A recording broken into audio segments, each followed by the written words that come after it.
Okay, we continue to solve equations, and now we're going to be solving equations with variables on both sides. Now, the goal for this is to isolate the variable, and in this case we have x as our variable. So at the end we should finish with x equals to a number, or we can also finish with a number equals to my variable. It doesn't really matter how we end up, as long as we use the correct inverse operations, we should be fine. Now, for me, what I like to do is always have my variable on the left side. Now, in this particular case, that is the easiest step too. So that is the approach that I'm going to take. So how can I get this negative 9x on this side over here? How can I do it? It can't magically jump. I need to use inverse operations. And the answer for that is I can add 9x on both sides. Now, when I add 9x on the left side, I need to do it to this negative 4x. Why? Well, I have to do it because they are like terms. I cannot add 10 plus 9x because this 9 has an x with it. This 10 doesn't have an x, and we cannot add. It's like adding apples. That's a pretty bad apple with oranges. We cannot. This cannot happen. The same thing is here with variables and numbers. So when I add this 9x on the other side, I finish with 10.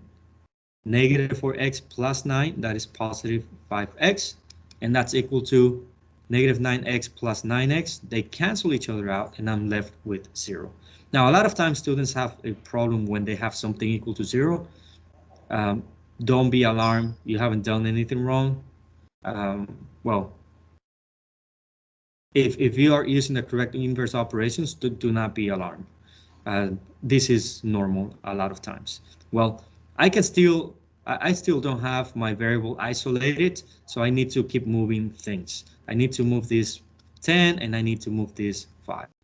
Well, how can I move this 10?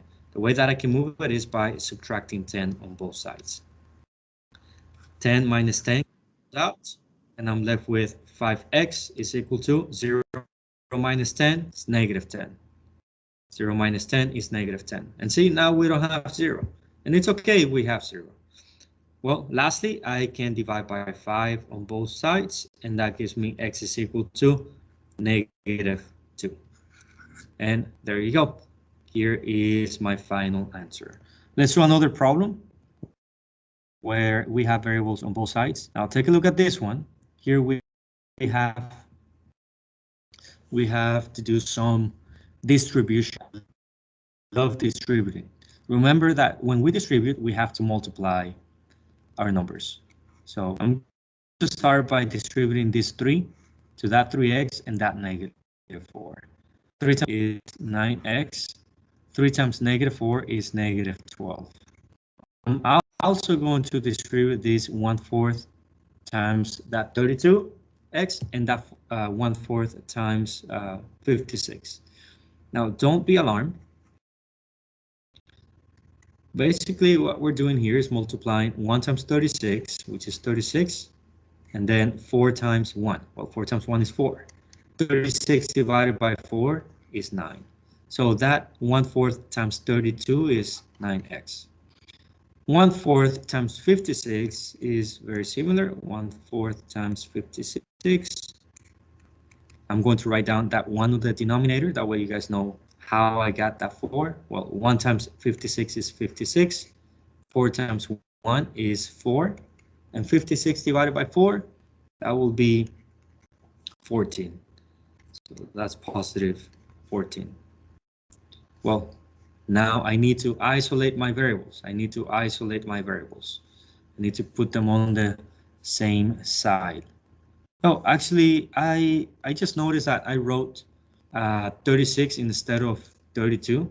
Let me fix that very quickly. This should be 32, 32. This is now going to be 8. So 32 divided by 4 is 8. And let me rewrite this as an 8x. There you go. Now that makes more sense. I'm sorry for that mistake.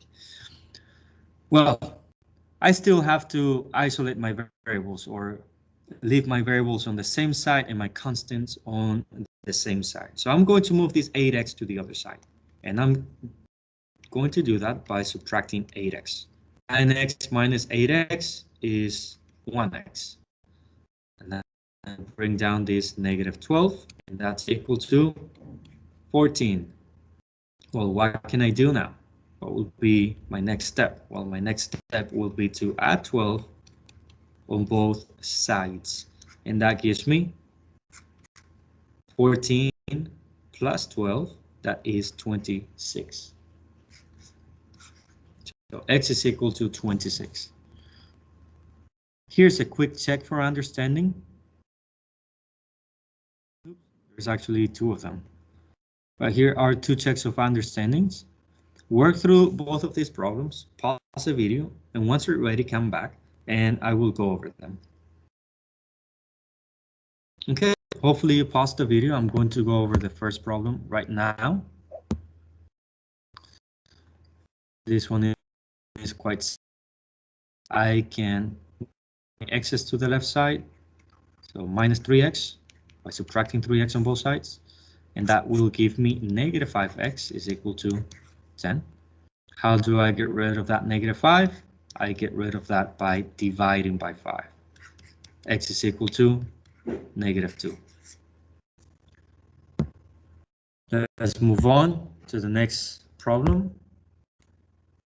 Over here in this case, we can distribute that 1/2. 1/2, let me write that down here in red. 1/2 times 6 over 1. That's like saying 1 times 6 is 6. 2 times 1 is 2. 6 divided by 2, that's equal to 3. So this is 3x. And 1/2 times negative 4. That will be negative 4 divided by 2, which is equal to negative 2. Okay, perfect. Now, what can I do now? What can I do now? Well, I need to move my x's to the same side. So I'm going to add 5x here, plus 5x. And that gives me 3x minus 5x is negative 2x. Minus 2 is equal to, they cancel out over here. That's equal to 1. I still have to isolate x. I need to move this negative 2 and this negative 2. So the way that I can move this, the constant, is by adding 2 on both sides. And that gives me negative 2x is equal to 3. And then I can finally divide by negative 2. So x is equal to negative 3/2. And that is our final answer.